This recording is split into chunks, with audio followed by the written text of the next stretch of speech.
Hotep, this is Kwame Kenyatta. I want to address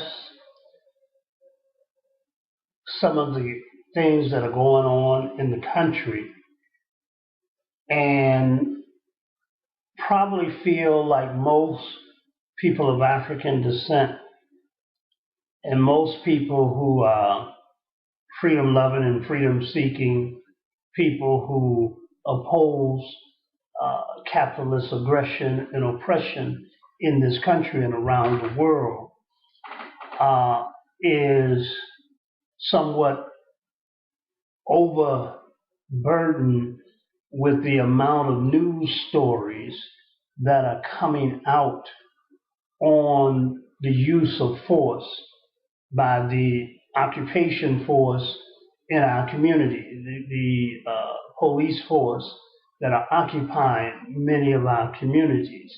And I know people will echo Donald Trump and talk about law and order. And yes, you need law and order in a lawless society. This is supposed to be a republic based on um, a system of laws, but it has always been lawless. Its actions into this hemisphere was an unlawful act against nature to destroy the land and to destroy the people upon the land and to extract people from another land and bring them here and to oppress them, to exploit them. That is what this country has done, and that is what it has meant in its effort to police the world in order to guarantee its position in the world of superiority and authority to govern and to dictate and to extract natural resources from other people's land. But what we see here in America is not new. The shootings, the killings of men, women, and children in the black community, in the brown community, um, and the disrespect in the Native community, Native American community, it's not new. This is as American as apple pie.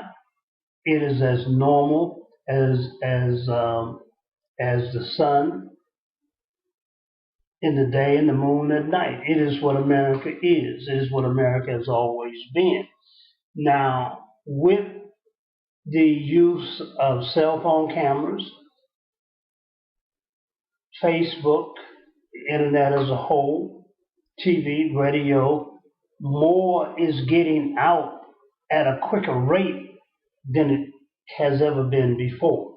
So it's magnified. We see things, we hear things in many cases that we didn't hear about before, that they covered up before, and they will go back to covering it up again. So now that they got body cameras, they don't want to release the videos to the body cameras. That the whole purpose of it was integrity in disclosure and transparency. Well, apparently, what it is showing is exactly what they're doing, beating people. Even saw a video where a black transit cop, I believe it was, that was beating this young man who they end up not filing charges or dropping charges on, just beat him down like you would beat an attacking animal.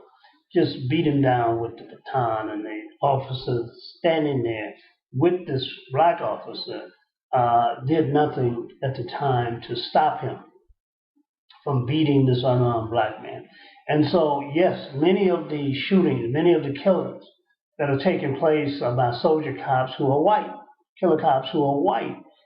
But there are other cases, too often, more often than discussed, of black cops who have that same level of resentment against their own people that will question you questioning them. That you don't have a right to ask, why am I being stopped? You don't have a right to ask, Why am I being charged? You are just supposed to go with the flow. Let things happen as they happen. And if you do question them, then it's like you're questioning God. You're questioning the authority that has been bestowed upon them. And black soldier cops and killer cops become more offended by that and sometimes than their counterparts, their white counterparts. But be clear that many of the shootings, most of the shootings, majority of the shootings and killings have been by these white soldier cops, killer cops in our community. And it's going to continue. What we have to understand is even though the focus may be on police brutality, and the focus for many, many years, if you go back to the 60s and even beyond that, and you listen to some of the concerns and why the cops came about in the first place, the police force, to track down, in many cases, to track down runaway slaves, and to enforce the law and to make sure that the enslaved community did not pounce upon the so-called free community. And so they were always there to maintain order, law, and order upon those who they had unlawfully oppressed, who they had unlawfully beaten, whether it was God's law, natural law, or man's law, that it was unlawful. And so we have this disdain for black life, where shoot first and don't bother asking any questions later. Whether your hands are up or down, whether you're advancing or retreating, whether you're laying on your back or on your belly, your life is not worth anything. Black life in America has never mattered, and it never will. They don't have the capacity to hold you with the value of affection for your life. It is not within the system. It is not within the psyche of the people who run the system to respect black life. Not simply by asking them to respect it, not simply by demonstrating in front of them and in front of their weapons and their tanks and their rubber bullets and their tear gas. They become more authoritarian, more authoritative in their posture. But something do have to be done. We cannot continue to allow ourselves to be cannon fodder for white supremacy in this capitalist nation. So what do? Do you continue to demonstrate? I think you do. I think you continue to put the pressure on. I think you continue to not allow there to be peace in the streets as long as there's injustice for people of color. You make it unbearable for them to govern, but that won't stop them either. The only thing that stops capitalism is capital, is the flow of capital. You have to arrest their development like they have arrested our development. We have to stop the flow. Capital in capitalism is the lifeblood. It feeds it, it oils the engine. And until you cut off the blood flow, it will continue to fester and grow. It will continue to live.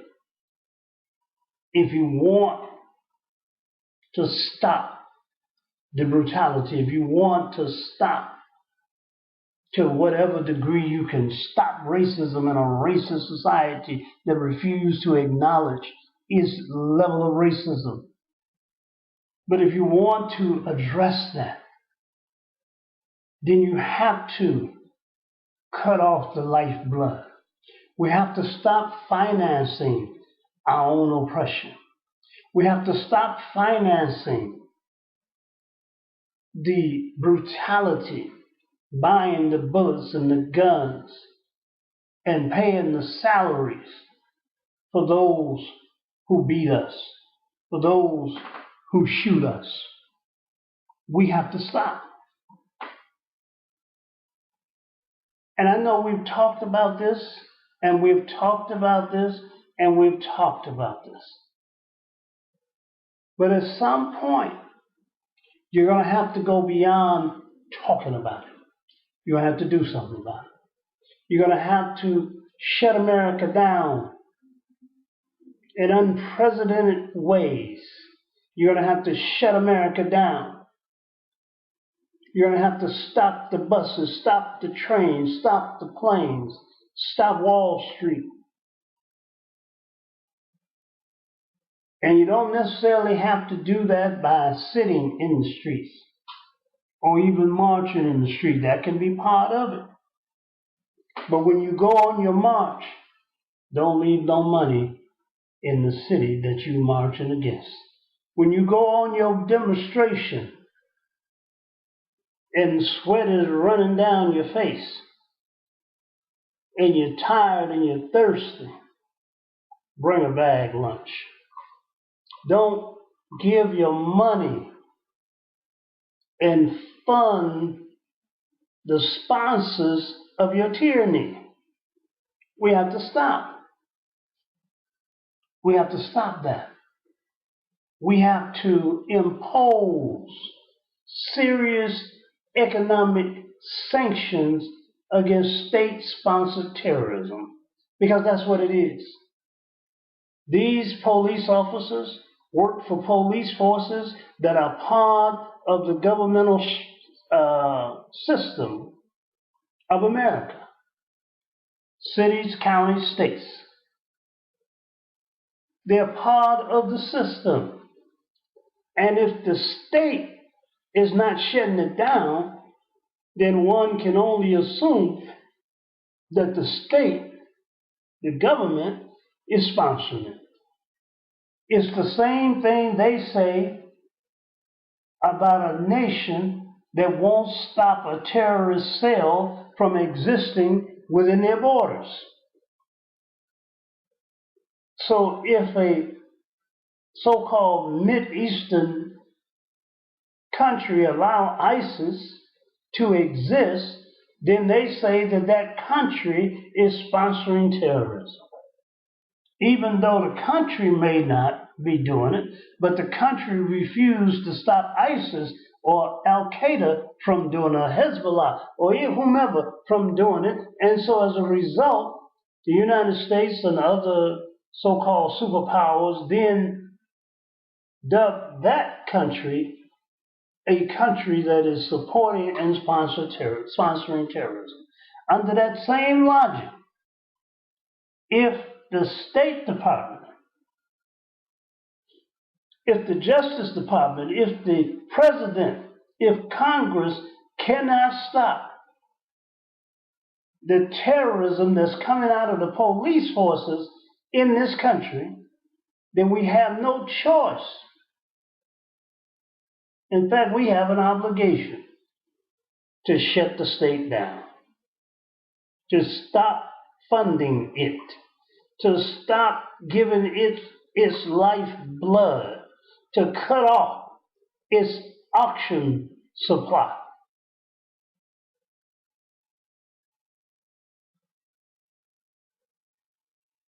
And if we did it, it would be revolutionary, because we won't do it.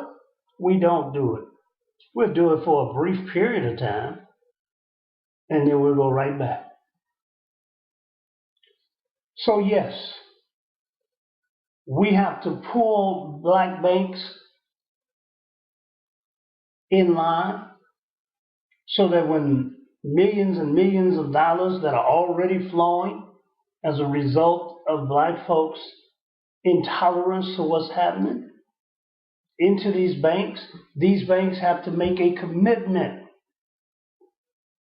They have to make a commitment in writing and in blood to support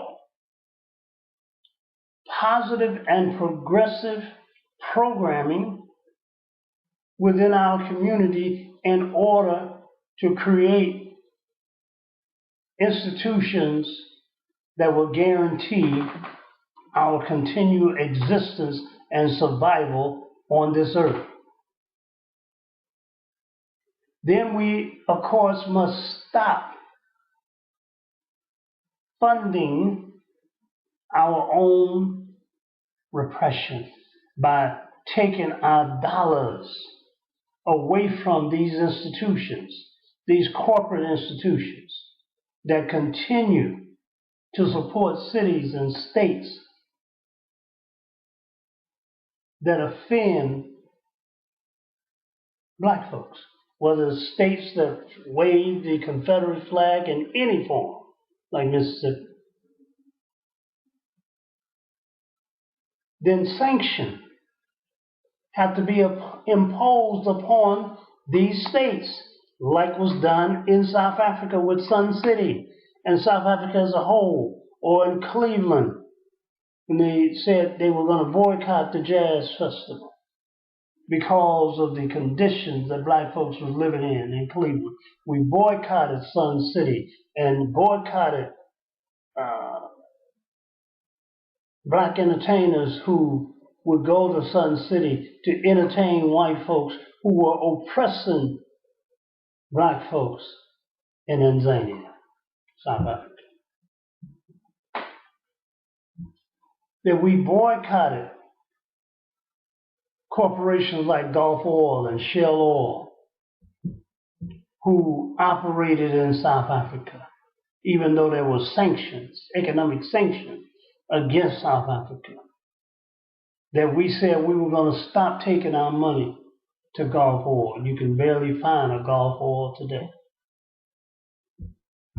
Or to Shell, that we're not going to take our money. Or Standard Oil, we're not going to take our money there. We're not going to buy gas from them or oil from them. And we did that to support our brothers and sisters. We did that. And we're going to have to do that in America. The same as we look at the turn off the radio, the killer music that's disrespecting black women and children. That this music that devalues black culture and customs, that devalue black people as a whole. And we have to turn that off. And we have to say to the sponsors of those stations, we're not turning it back on. So you can continue to support them, continue to sponsor them if you want to, but we are not turning it back on. And to take it one step further, we're not buying any products from anybody that's supporting that until they can come to the table and change the flow of music. Now, if they want to just put it on the internet and want you to buy it out of the trunk of somebody's car, fine. That will kill radio. Many of the stations are not owned by black folks anyway. Clear Channel, Viacom, and some of the others own many of these stations in our community. So, brothers and sisters, if we're tired of turning on the news and seeing other of our brothers and sisters, to see other mothers dressed in the veils of death, to see other children cry over their dead fathers and mothers' bodies in the street. Until we get tired of that, and until we take action to strangle the life out of the evil empire, we're going to continue to see these things all the days of our lives. And let us be clear that even with our actions to withhold our finances, we have to do more than just withhold, we have to build.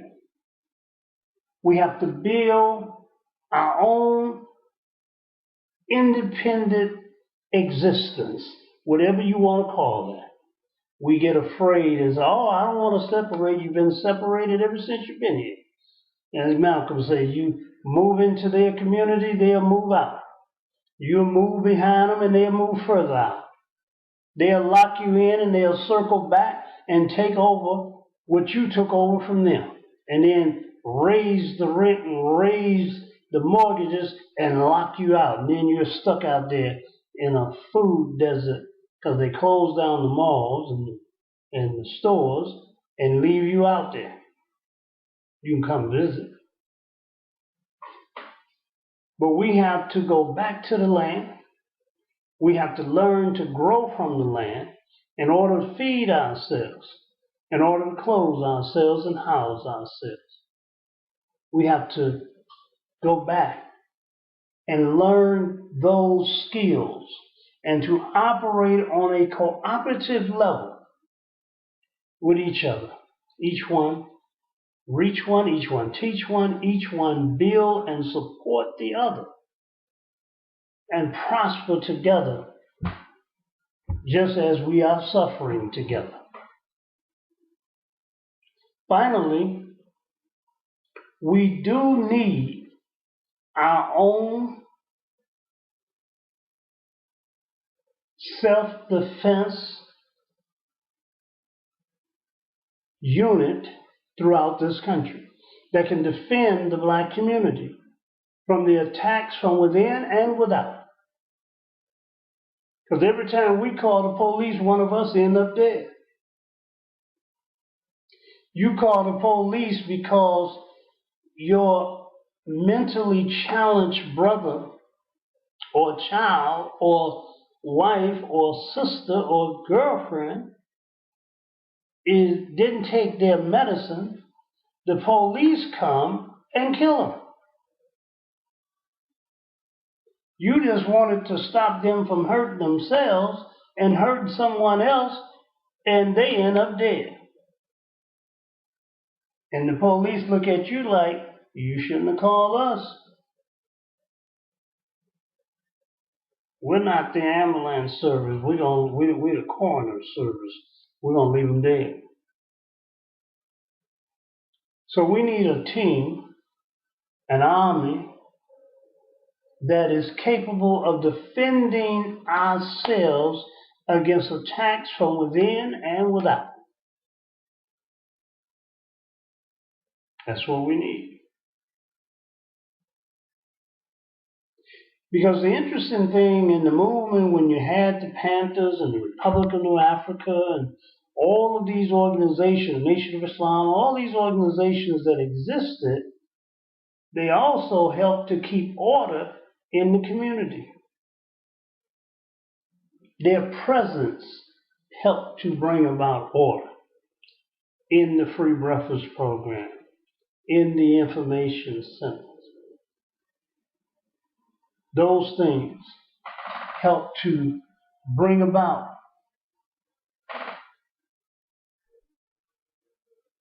law and order, peace and harmony in our community.